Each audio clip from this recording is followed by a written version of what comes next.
always known.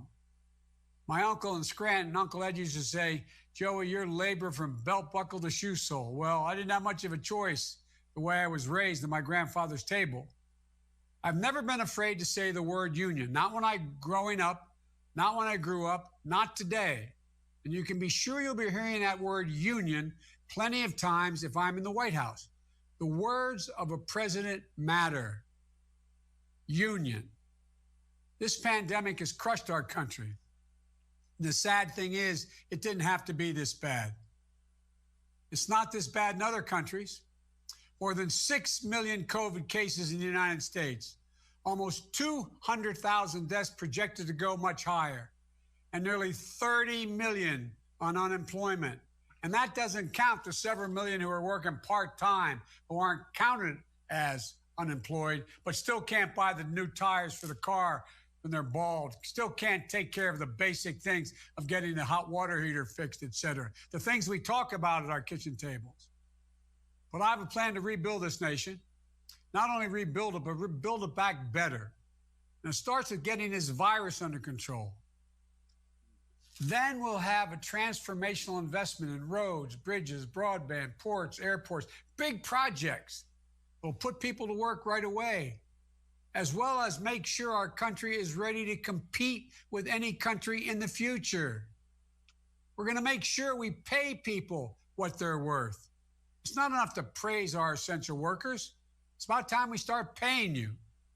We're going to empower workers and empower unions. If I have the honor of becoming your president, I'm going to be the strongest labor president you have ever had. I'm going to make sure we enact the PRO Act, which, by the way, Trump had promised when he ran he would do, and then he threatened to veto if it got passed out of the Senate. Exactly. I'm going to hold company executives personally liable for interfering with workers who are attempting to unionize. It's not enough just to have their corporations pay a fine. If they're part of the problem, they are going to pay a personal price. We're going to have a National Labor Relations Board that actually wears striped shirts, is fair, that actually defends workers' rights.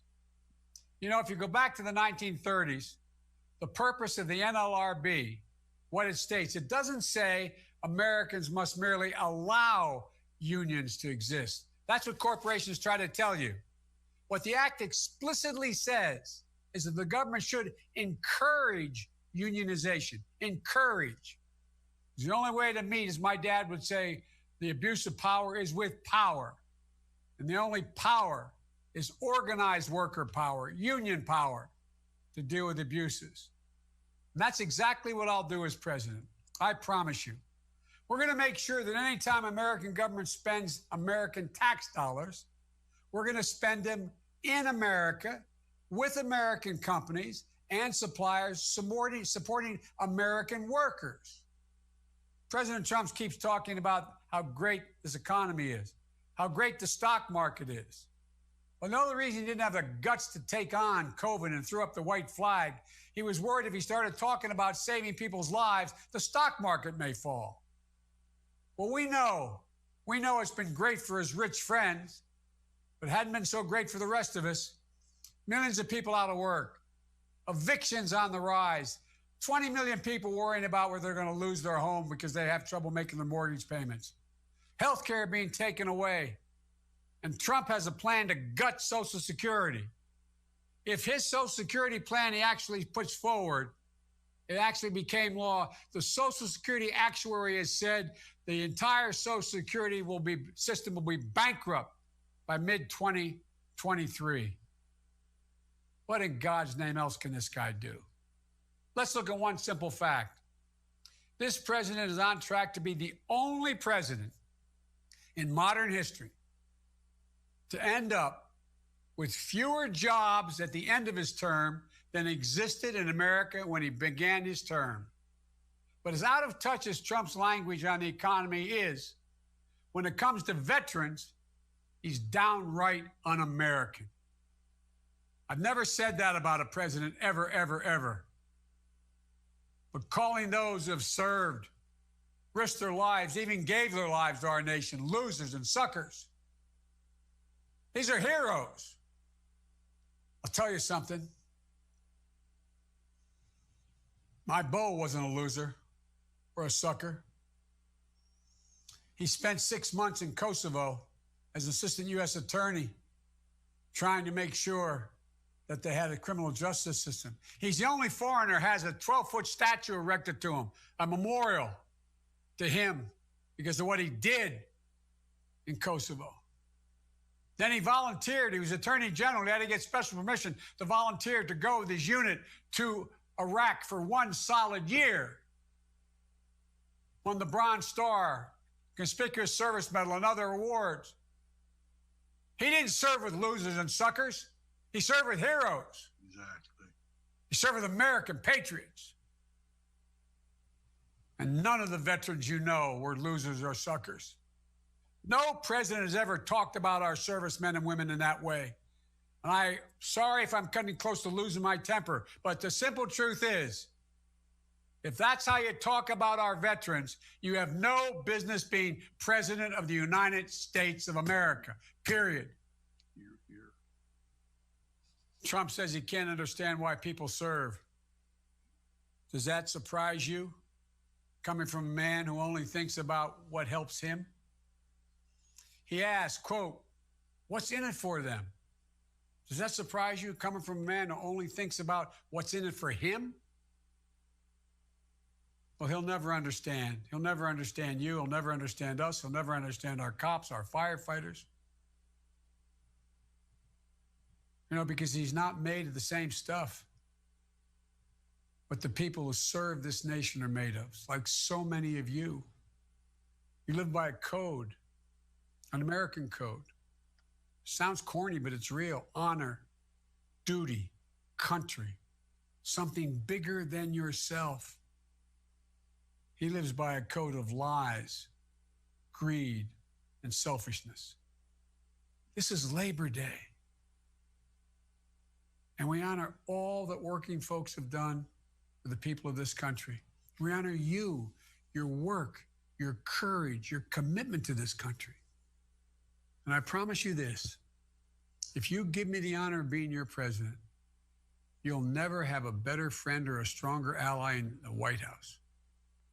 Because if I'm in the Oval Office, guess who's going to be there with me? Unions, labor, you. And Rich, the bad news for you is there's no getting away from me, pal, because I'll be coming for you. Thank you all, and I guess I'm supposed to take questions somewhere along the line here, but yeah. Thank you, thank you, thank you. Well, thank you, Mr. Vice President. And now it is the time for our questions from union members all across the country. Can we roll the first video, please? We need a president who will look out for every American, not just the wealthy or the ones that have a lot of power in this country. You got to represent every single person. We need an administration that is going to work for everyone across the aisle for the good of the American people. I feel for everybody who lost a family member during COVID because I myself lost somebody, but I think it helped in opening everybody's eyes and knowing how important it is to elect somebody who's going to care for you as a working person. And they get to appoint people that are on the NLRB board, and that really makes a difference on how stuff's ruled out and how unions can work. In 2016, I did not go vote. I was not involved in politics. I was one of those that said, they don't count my votes. My vote, that doesn't matter. I just turned 18. Who really cares? So this is like a redo for me. And it's like, it shows that I'm becoming an adult. I have responsibilities. I have a say in what goes on, where I live, where I stay, where I put money to, where I put love to. So this election is everything to me. It means that we could change America one vote at a time. My name is Rebecca Vadrine, and this is my question. As a Black woman in America who's worked with union jobs and non-union jobs, I know that there's 60 million Americans saying that they would vote for a union today. And I would like to know, what will your administration do to help them give them that chance? Thank you. Let's move it up here. You know, there used to be a basic bargain in this country. Workers shared in the wealth their work helped create. If it didn't go well, they shared in the losses as well. But that bargain's broken. CEOs are more beholden to shareholders than workers. Instead of boosting wages, they're increasing stock buybacks and their own pay. 30 years ago, the average CEO, Fortune 500 companies, made 58 times the average worker's salary. Today, 30 years later, it's 278 times. What in God's name happened in the meantime? And this pandemic has reminded the nation, we literally couldn't survive without the healthcare workers, the first responders, the grocery clerks, the meat packers, the sanitation and transit and postal workers who put their lives on the line for this country, and many of them lost their lives. People all across our country have a new appreciation for just how essential you are. And they have a new appreciation for how essential unions are as well. Unions are why so many today have health insurance and sick leave, why so many have a voice in the workplace and in our democracy. Unions are why the CARES Act included worker protection, and why the HEROES Act, which the Senate hadn't acted on yet, would require OSHA to boost safety standards. But unions shouldn't have to go it alone. American workers deserve a partner in the White House, a president who's on their side. You know, Trump talks a big game, but let's look at the facts. He threatened to veto the PRO Act, continuing to make it harder to organize on the job. He let federal contractors double. He talks about what he's done now, right? In trade. He let federal contractors double offshoring jobs in their first 18 months, in his first 18 months in office. He gave big tax cuts to corporations without making them bring jobs home. He raised taxes for union members by ending deductions for union dues. The list goes on and on. American workers are the very best in the world. We can outcompete anyone, period. And you deserve a president who fights like the devil for you, the way you do for us. That's why I've been trying to do my whole life. As president, I'll fight to pass the PRO Act and crack down on employers who try to block unions, and go further by holding executives accountable for labor law violations, including jail time if they're prominently involved in breaking the law. Pass the Public Service Freedom to Negotiate Act to guarantee every sector of worker has the right to bargain.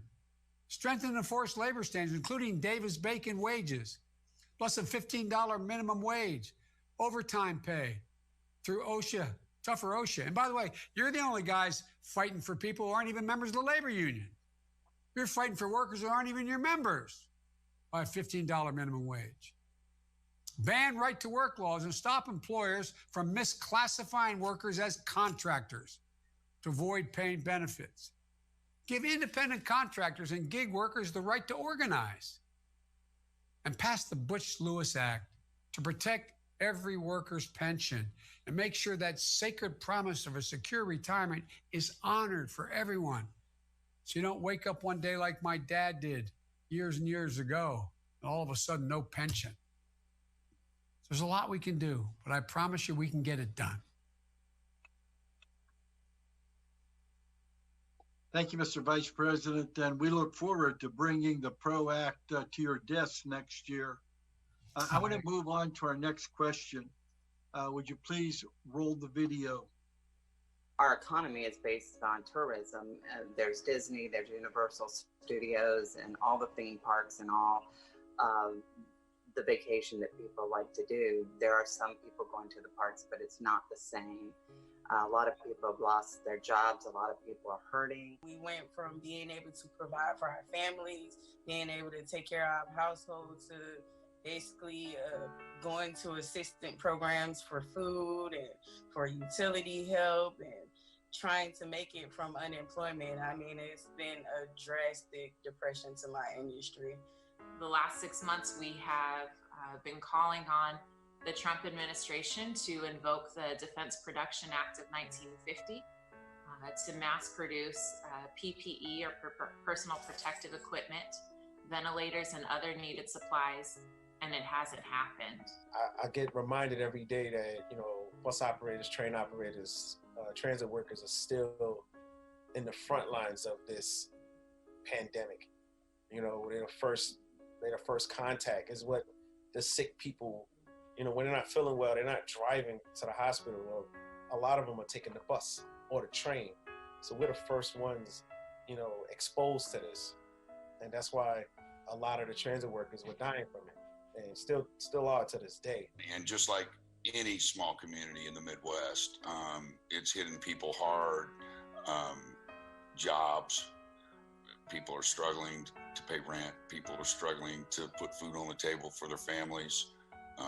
The good thing about a Midwest town is we all rally together. Hi, my name is Danny Groves. I'm an Amtrak employee, and my question is, what is your plan for providing COVID-19 relief to working people? To me, Amtrak employees are family, man. Family. No one, I think, has ridden more on Amtrak than a conductor or an engineer than me. I've made over 2 million miles on Amtrak, they tell me. 36 years, every single day, and then a lot when I was vice president. And your family. I want to thank Amtrak workers and engineers, but that's a different question. Here's the deal. You know, you all have said it. America's been knocked down by this pandemic. Over 190,000 Americans are dead. 6.2 million are infected with COVID. 30 million unemployed. And nearly 1 in 6 small businesses has been shut down. Worst of all, it didn't have to be this way. No other country in the world let COVID spiral so far out of control. Donald Trump ignored the warnings, refused to prepare, and failed to protect our nation. And now, more than 6 months in, he still doesn't have a plan. No plan. So what'll he do? Nothing. Then the same. What I'll do?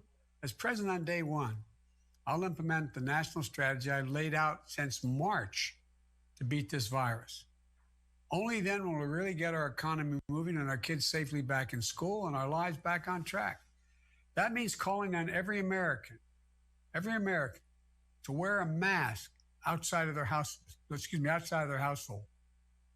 Surging free testing and contact tracing to stop COVID spread.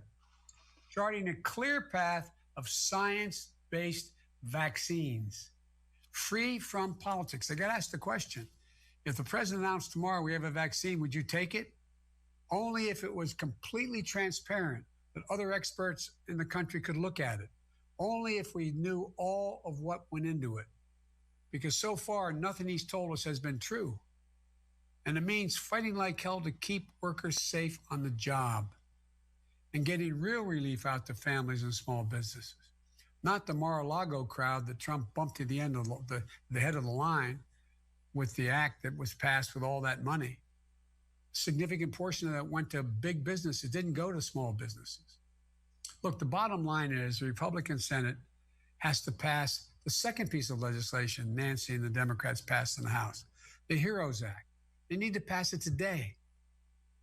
And then, as president, I'll keep workers safe. Use the full Defense Production Act to get every worker, job site, school in our country, the PPE and testing they need. I was one of the first ones to argue he invoked the act. He took so long and he only did it partially. Require OSHA to boost safety standards. Rehiring the investigators that Trump let go. Protecting whistleblowers. Extending OSHA coverage to all, and I say all, public employees. Provide paid sick and emergency leave for everyone, whether you work at a big company or a small nonprofit. Keep families whole. Expand PPP. Require companies that get bailouts like airlines to keep workers on the payroll or they don't get the bailout. No more no strings attached money. Extend unemployment insurance for as long as this crisis lasts. Boost rent relief. Suspending evictions isn't enough. You have to keep families and landlords from racking up bankrupting debts. What happens in 6 months when all of a sudden the 6 months or 7 months of rent comes due? Or what happens to that landlord, particularly the small ones, who aren't going to be able to keep the place open? Cancel $10,000 in student debt per person while this COVID is going on. They can't afford to pay it back. There's so much more. But the bottom line is focus on getting this economy and average families back up and in the game. The money is there. Pass the act. And by the way, when I ran the act, the Recovery Act, when we inherited the greatest recession short of a depression up to that time, the president put me in charge. I had 18 months to distribute over $800 billion to keep us from going into depression. All the studies, including the conservative outfits, pointed out less than 0.2% waste or fraud. And we put well over $140 billion back to the states. States have to balance their budgets. The reason the federal government doesn't have to is to deal with crises like this. What happened? We kept tens of thousands of school teachers, firefighters, law enforcement officers, sanitary workers, the essential workers on a job. Already we're in real trouble, the layoffs that are occurring. He has no sense of it. And he must agree with Mitch McConnell, who says, let the states go bankrupt. Okay, Mitch, let's see what happens if that happens. Anyway, I could go on, I apologize, but there's so much we can do. Thank you. Thank you, Mr. Vice President, and I promise you, the labor movement will not rest until the HEROES Act is the law of the land. I promise that to you. Let's move to our final question. Would you please roll the video? Mr. Vice President, the COVID-19 pandemic and the nation's response to it has highlighted the already existing, but often too ignored, systematic inequalities with America's education system. This organization isn't going to make 4 more years if Trump gets another term. When COVID first hit, there was the thought that the Postal Service had lost so much mail volume that we may run out of money, sometime over the summer. This is like back in March and April when we were talking about the Postal Service could run out of money sometime between June and maybe September. That was very worrying because if the Postal Service runs out of money, we had no idea if we were going to get paid, if our benefits were still going to be up, or whether we were going to be forced to come to work. I have a 21-year-old son, and personally, the election is about his future. My name is Keitha Otis, and I would like to know, what would you do to protect our public schools, our public services, and public service workers? Thank you. Keitha, thank you. Thank all of you. First, I want to thank every public employee watching for your courage. And I mean that sincerely. The past 3 months, you fought the daily pandemic without enough supplies or support from your government. The whole country owes you. We have to do a lot more than just praise you. We have to make sure you can stay working and protect it, and we have to pay you fairly. But this pandemic has slammed states and cities with rising costs, shrinking tax revenues, and Trump passed the buck, turned his back, and stuck states with the bill. If you notice, he says it's not my responsibility. What in the hell is his job if it's not his responsibility? So I say it again. The Republican Senate has to do its job. Pass the HEROES Act now, so painful cuts don't have to take today's crisis and make it even worse. Already, there are 1,100,000 state and local employees have lost their job. 1,100,000 because the states don't have the money to keep them on a payroll. 50% more than did in the whole Great Recession. And economists say there's worse to come. It's past time we get state and local governments the funding they need to keep millions of teachers and cops and firefighters, mail carriers, bus drivers, sanitation workers, and more on the job. And by the way, bus drivers, they're the folks who are catching COVID. People getting on the bus without the kind of protection that is needed. People getting on the bus where bus drivers have no option. I could go on, but I won't. It just makes me angry. You know, as I said, when I ran the Recovery Act, we made sure we got $144 billion to state and local governments. And it's long past time to get the post office the $25 billion in emergency funds it needs to keep running. You know, one of the reasons why he doesn't want to do that, he wants to make sure those mail-in ballots don't get where they're supposed to get. He's trying to kneecap a core American service. First Postmaster General, Benjamin Franklin. Stop playing politics, Mr. President, with the 330,000 veterans who get their prescriptions by mail.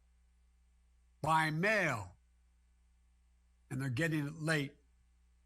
Mail is a lifeline for small businesses in rural communities. This whole country, especially now through this pandemic, 600,000 brave postal workers deserve our full support. Bottom line, this isn't some math exercise. This isn't about you, Mr. President. This is about the American people I'm talking to now. This is about the people who are doing the job. It's about all of you listening, your jobs, your communities. Now more than ever, you deserve better. We should all be taking this fight to Trump and to McConnell. Make them stop playing political games with the heroes who really are keeping this nation going. And then as president, I'll guarantee all workers have a right to collectively bargain. So even those who've seen their rights stripped away in states like Wisconsin and Iowa, once again can negotiate for better wages and working conditions and have a stronger voice on the job.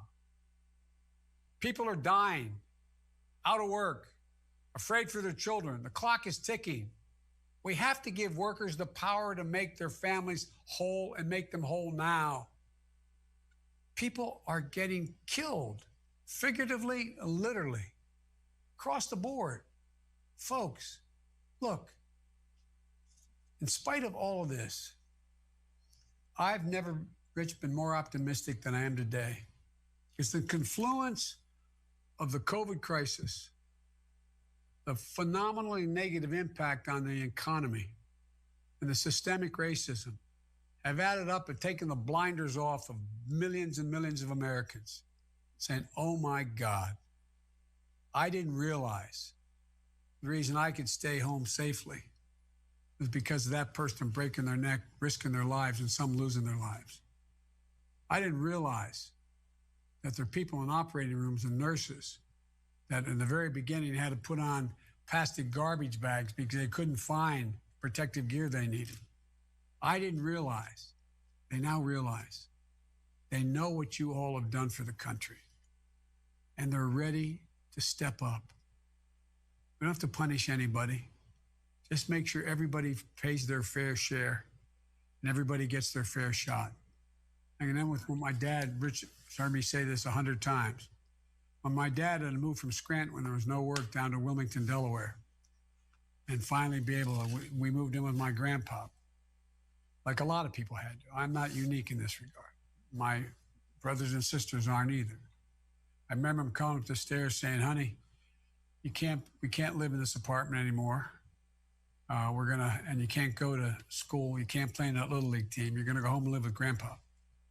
And it must have been hard for my dad to walk into my grandpa's pantry, a man with 4 sons and lost one in World War II, and a daughter, and saying, Ambrose, can I leave the kids with you? It's only going to take me about a year, but I'll come home every weekend. It's only 157 miles. A lot of people have made that longest walk up a short flight of stairs to tell their kids that they can't stay in the same school, can't play in the same club. They're going to have to move. Well, when my dad moved, he got a job cleaning boilers in Wilmington, and we moved into a apartment complex, and we finally, after 4 years, able to buy a small home, we're happy. Nice middle-class home, 3-bedroom home, 4 kids, and a grandpa. And we were happy. I sometimes look back and wonder how my parents did it with those very thin walls. But my point is this, we did fine. My dad used to always use the following phrase, and I'll end with this, I promise. He said, Joey, remember, he told me and my siblings, Joey, remember, a job's about a lot more than a paycheck. It's about your dignity. It's about respect. It's about your place in the community. It's about being able to look your kid in the eye and say, honey, it's going to be okay, and mean it. And mean it. It's about your dignity. You deserve to be afforded the dignity every human being does. And the surest way to maintain that dignity and acquire it is through the union movement. And I'm with you. I promise you. Thank you for listening. Thank you very much, Mr. Vice President, for those words, wonderful words. And I promise you, we'll never stop fighting for that dignity with you. And we'll never stop fighting for our teachers and our public service workers and all the heroes who make our country go every day.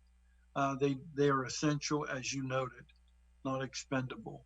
And I want to thank you for noting that and for fighting for them and spending your entire life trying to help workers get a better life and achieve that dignity that your dad talked about. Mr. Vice President, would you like to say anything in closing?